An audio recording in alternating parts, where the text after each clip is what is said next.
Hello dear student, welcome to the e-Pathshala in the Department of Physics. This is your lecture number 7B first, in which we will study the quantum mechanical treatment of harmonic oscillator.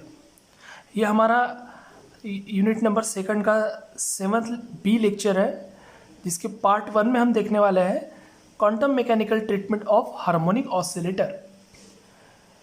इसके पहले के lecture में हमने classical treatment of harmonic oscillator देखा था, तो अभी हमको देखना है quantum mechanical treatment of harmonic oscillator. मतलब क्लासिकल मैकेनिक्स के अनुसार जो हमने फाइनल कंक्लूजन निकाला था, वो कंक्लूजन में और इस क्वांटम मैकेनिकल ट्रीटमेंट के बाद इसका जो कंक्लूजन आने वाला है, उन दोनों में क्या डिफरेंस है, ये हमको आखिरी में देखना है। ओके, तो चलिए स्टार्ट करते हैं। Quantum mechanical treatment of harmonic oscillator is a part 1. So let us consider a harmonic oscillator of mass m at the origin. The oscillator its linear displacement along x-axis. Therefore, the force, a restoring force, we know in the last lecture we detailed discuss on it. F equals to minus kx. Here F is a restoring force, k is a force constant, and x is a displacement. And its potential energy V is equal to the half m omega square x square. And m omega square is nothing but a k. The formula become half k x square, or here we can write it as V equals to half m omega square x square. M is the mass of this vibrating particle, omega is the angular frequency, and x is the displacement. Okay, so now if psi be the wave function for oscillating particle, then Schrodinger time independent wave equation for a particle is, so we are in the application of Schrodinger equation. So for determining the or find out the energy and wave function of this quantum oscillator, here we can use the Schrodinger time independent equation. And everybody know the Schrodinger time independent equation is that d square psi by dx square plus twice m upon h cross square E minus V psi is equals to 0. This considered as equation number first. Put the value of V in the above equation. We know the value of V is half m omega square x square. So here we put the value of V in the equation. So this equation become d square psi by dx square plus twice m upon h cross square E minus half m omega square x square psi is equals to 0. So now d square psi by dx square, let's solve this equation. I multiplied this term twice m by h cross square inside the bracket, so it will become twice m e upon h cross square minus twice m upon h cross square into half m omega square x square into psi is equals to 0.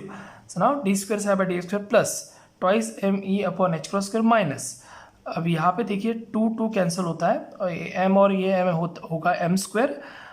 Okay, so m square omega square x square by h cross square into psi is equals to 0. This is considered as equation number 2. So this is the Schrodinger wave equation for a linear simple harmonic motion.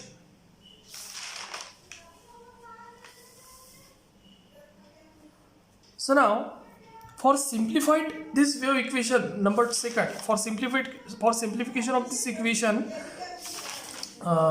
here further here we put a square is equals to m omega upon h cross. तो यहाँ पे ये जो स्क्रॉडिंजर का equation हमको मिला है, इस स्क्रॉडिंजर की इक्वेशन को सॉल्व करने के लिए हमको यहाँ पे ये जो ये है जो वैल्यू है m omega upon h cross, ये जो टर्म है इसके जगह मैं यहाँ पे लिख रहा हूँ a square. Okay, so put a square equals to m omega upon h cross in equation number 2. So equation 2 become, so this equation 2 become, we put यहाँ पे देखिए m omega h cross square है, तो ये पूरे term की जगह मैं a स्क्वायर पुट करूंगा, लेकिन यहाँ से जो m ऑलरेडी इसका स्क्वायर है, m स्क्वायर है, omega square h cross square है, तो वो a स्क्वायर और इसका होल स्क्वायर, मतलब ये हो जाएगा a to the power 4. Okay, तो ये मैं इसको यहाँ पे लिखूंगा d square psi by D square plus twice m e upon h cross square minus a to the power 4, यहाँ का फिर से रिटर्न में वो जो बचा हुआ x square into x square into psi is equals to 0. This equation is considered as equation number 3. Okay, so for solving the equation 3, let us define the new variable, because this is a second order differential equation. This is a complicated equation, so that here we consider for the new variable for solving this equation number 3. So that here we can take a y equals to a into x. Okay, so here y is a dimensionless quantity, consider here. So y equals to a into x is a value, we know the value of a. Okay, so y equals to a into x, consider here for dimensionless quantity for solving this equation number 3. अब आपको ख्याल में रखना है कि जो harmonic oscillator है, मतलब quantum mechanical treatment of harmonic oscillator, इसके अंदर में बहुत सारा मैथमेटिक्स हम यहाँ पे यूज़ कर रहे हैं, और कुछ स्टेप जो है वो यहाँ पे हम डायरेक्ट लेंगे, उसको अंदर सॉल्व नहीं करेंगे. ओके, क्योंकि अगर ये सॉल्व करने बैठे तो बहुत कम से कम ये एक ही एक्सप्रेशन हमारा नियर अबाउट 10 to 12 पेजेस का चले जाएगा. ओके, तो हम इसको डायरेक्ट, कुछ स्टेप ऐसी ही रहेगी इसके अंदर में कि हम डायरेक्ट लिखेंगे. ओके, तो इस बहुत कॉम्प्लिकेटेड इक्वेशन है, और कुछ बहुत सारा मैथमेटिक्स, जो डिफरेंशियल इक्वेशन है, Hermite differential equation, polynomial, recurrence formula, बहुत सारे इक्वेशंस का इसके अंदर में यूज़ होने वाला है. तो कुछ स्टेप हम इसके अंदर में डायरेक्ट लिखेंगे. ओके, और वो स्टेप आपको ख्याल में रखनी है. ठीक, जैसे कि पहले ये स्टेप हो गई एक, तो ये आपको ख्याल में रखनी है for solving this y equals to a into x. Okay, so now here differentiate this dy by dx equals to a, derivative with respect to derivation of y with respect is nothing but the a. Okay, और here we can written as x is equals to y by a. को मैं इधर लेके जाऊंगा, ये y by a, और इसका square ले लूंगा मैं, x square equals to Y square by a square. ऐसा इसलिए लिया कि मुझे ये सब वैल्यू इसके अंदर में पुट करना है और उसको आगे सॉल्व करना है. ठीक है, तो dy by dx equals to a and x equals to y by a, और x square equals to Y square by a. अब ये सारी की जो वैल्यू है, इस बाद में हम इक्वेशन 3 में पुटअप करेंगे. उसके पहले देखिए dy by dx, D psi by D x, यहाँ की जो टर्म है इसको सॉल्व करने के लिए मैं यहाँ पे कंसिडर कर रहा हूँ. इसको मैं ऐसे लिख रहा हूँ D psi by D X. D psi by D X को मैं लिख सकता हूँ D psi by D Y into D Y by D X. ठीक है, तो इसको यहाँ से कट कर दे तो ये आएगा. Okay, so D psi by D Y into D Y by D X. Okay, so now we know that dy by dx, dy by dx is nothing but a. Here we put the value of this dy by dx is a, and d psi by dy. Okay, so now अब ये जो equation आया हमारे पास D psi by D X equals to A D psi by D Y, तो हमको, अब मैं इस जो इक्वेशन को फिर से एक बार डिफ्रेंशिएट करूँगा, या फिर मैं बोल सकूँगा इसका स्क्वायर ले लूँगा मैं. तो D square psi by D X square is equals to A square D square psi by D Y square.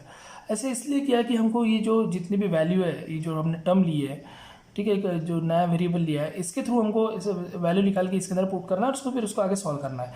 ठीक है, so D square psi by D X square equals to A square D square psi by D Y square. Okay, so put all the value in the equation number 3.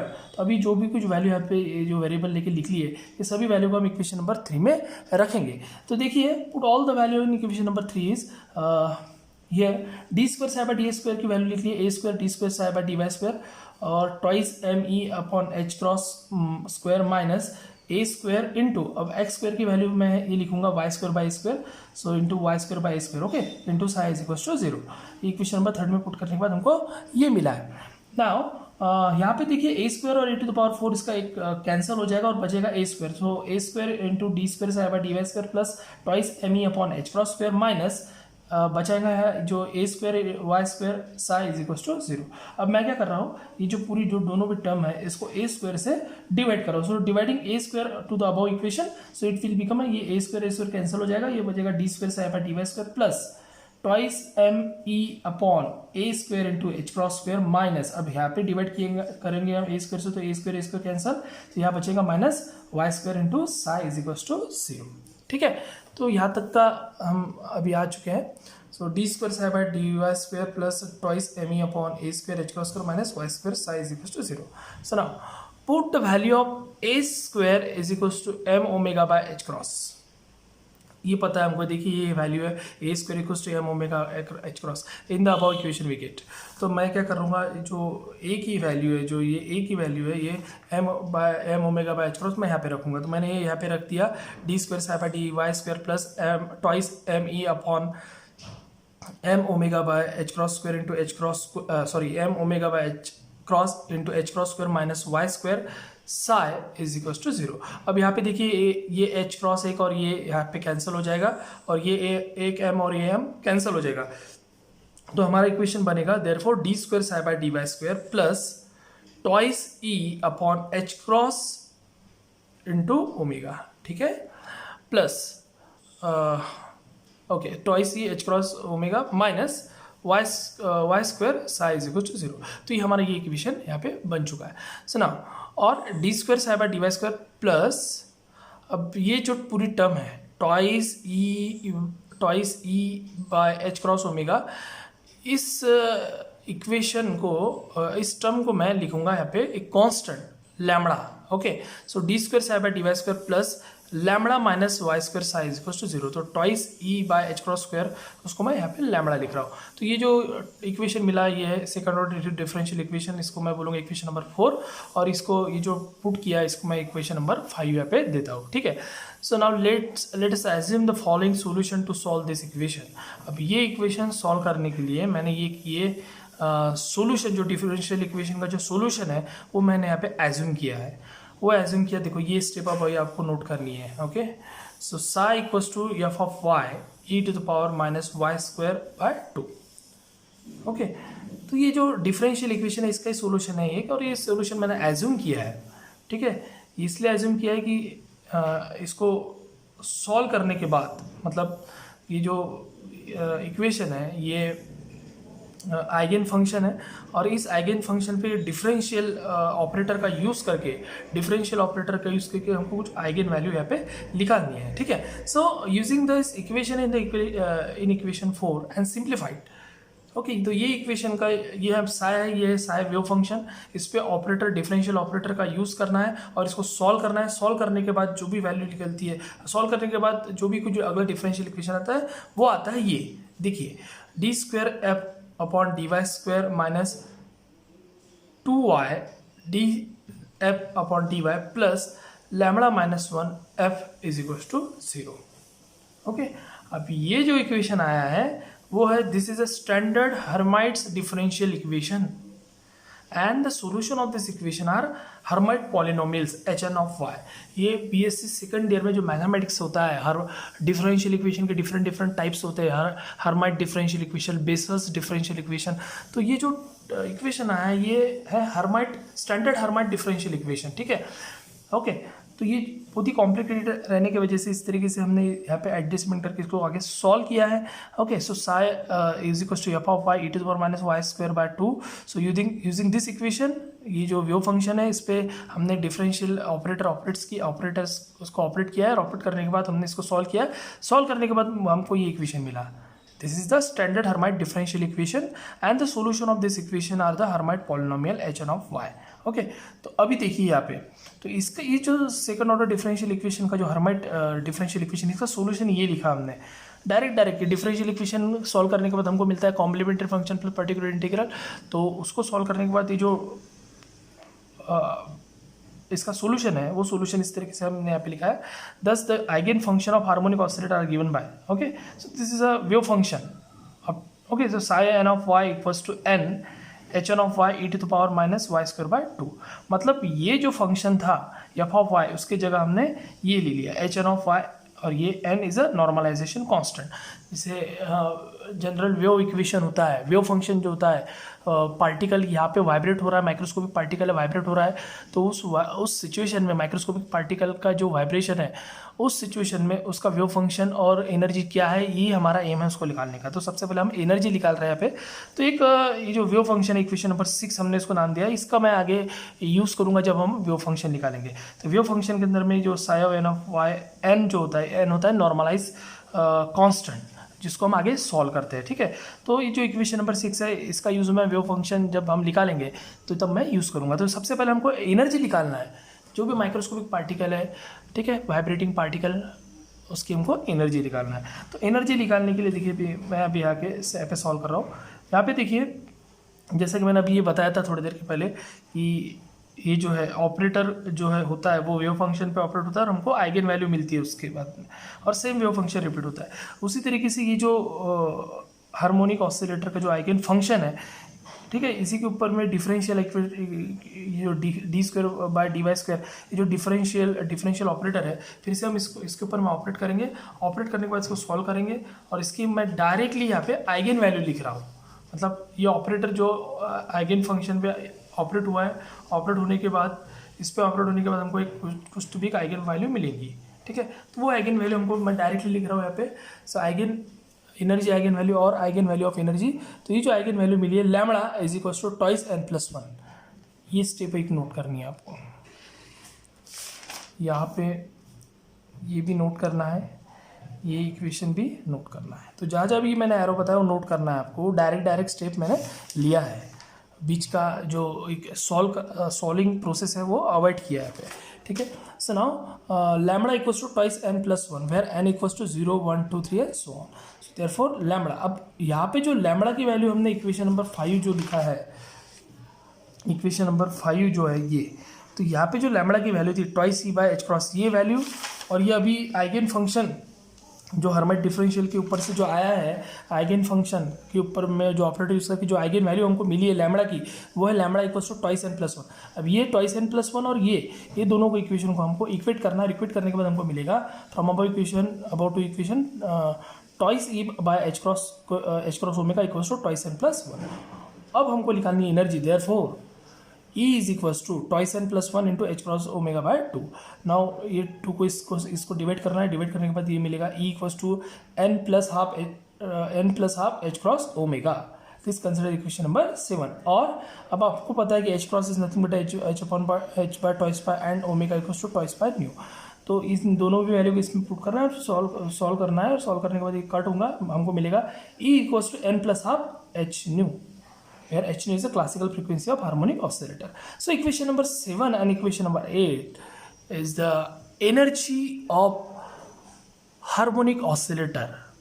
Here we get from we get from the quantum mechanical treatment on it. Okay, तो ये जो energy मिली है n plus half H cross omega और n plus half H new, this is the energy of harmonic oscillator. मतलब quantum mechanics के अंदर में जो माइक्रोस्कोपिक पार्टिकल होते हैं, बहुत सारी सिचुएशन में वो पार्टिकल वाइब्रेट होते हैं।